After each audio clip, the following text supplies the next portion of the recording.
Yes. Okay, my name is Puntrika Walton from the Institute of Engineering Thailand under the King's patronage. So this is, first of all, I need to say that I'm really happy to see all of this group of, such a big group of women engineers here in this room. And it's so empowering and inspiring for me as a young engineer. Because today this is the first time we meet, so let me tell you a little bit about myself. I've achieved my first engineering degree in material science and engineering from Imperial College London, and later I went to do my Master of Science degree in Safety, Risk and Reliability at Harold Watt University in Scotland. And after that I worked as a metallurgist for 5 years in England until last year when I decided to move back to a lovelier destination, Asia, obviously. Now I'm based in Bangkok and working as a project lead engineer and the fire life safety specialist. So today I have no slides. It's my topic is basically I'd like to express my view and discuss the partnership of women engineers in ASEAN to overcome COVID-19. Overcoming COVID-19 is not as simple as a successful cure or vaccines for me. The challenges this pandemic has brought us are at an unseen level, intensified by uncertainties, cynicisms, and subsequent fear. In the same way as any other industries, I think engineering sector has also been seriously affected, keeping engineers wondering how the aftermath will change investment potentials, productivities, and essentially the way we work together in the future. However, I think this moment of shared crisis is also presenting an extraordinary chance for women engineers to turn the crisis into unique opportunities. The opportunities for women engineers to work together in partnership even more boundlessly. That I don't think there's ever been a greater push for technological advancement that must allow people to connect anytime, anywhere, and with anyone in the world through wide-ranging devices. 24/7 collaboration without geographical or commuting complications are no longer just a nice-to-have culture, but a mandatory thing. Fundamentally, changing how we interact with one another and perceive a new normal society, COVID-19 could be the catalyst to greater collaboration between all of us and all the groups, so that we can work more effectively together on achieving ambitious targets of women engineers in ASEAN. Unbound by the limitations of physical seminar rooms, firstly, I think our partnership should take the opportunities offered by these virtual conferencing platforms to shine the spotlight on women who have made important contributions in their communities through their engineering work. Without having to travel across borders, I think this can be done much more often through different channels, involving more audience across the ASEAN, not just domestically.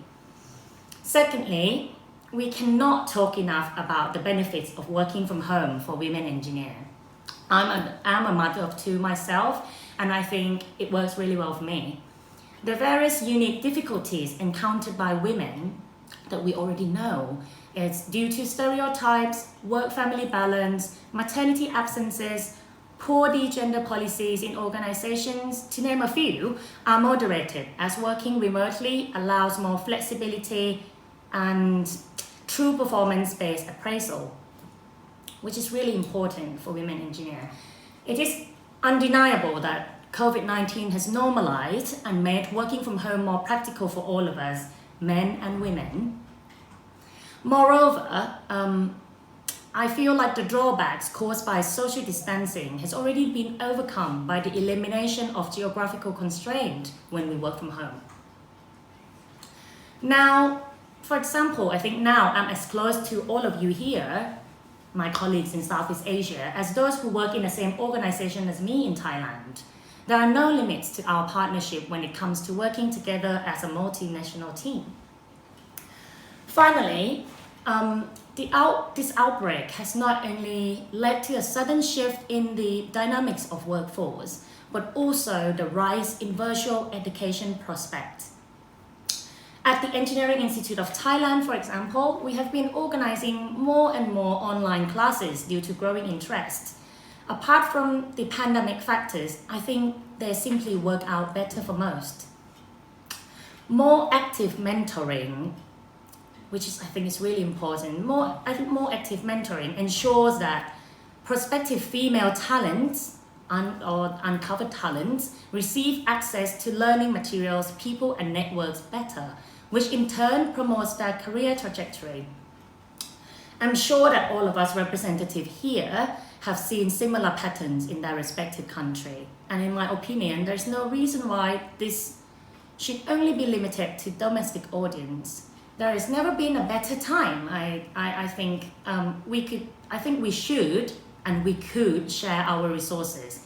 If we work together, I think, in terms of trainings or resources or making connections, I think it works really well online. Lastly, I think the ultimate lesson that COVID-19 has taught us is that we are all in this together, all of us here, and that we have never been so close to one another. Effective partnership during this difficult time requires resilience, flexibility, empathy, humility, and recognition of collective contributions, which, just like previous speakers have said, or Ms. Sophia has just mentioned, which are already known to be common strength for women engineers.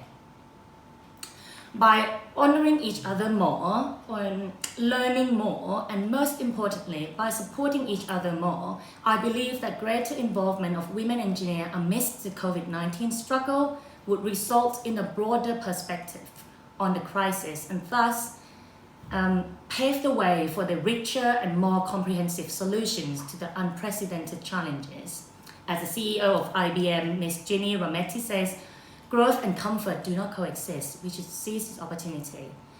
But saying all these things, I have to admit that I'm still a little bit sad that we do not get to visit Da Nang this year. This will be all for me. Thank you for your attention and ขอบคุณค่ะ Thank you very much, Miss World, for inspiring us with your talk.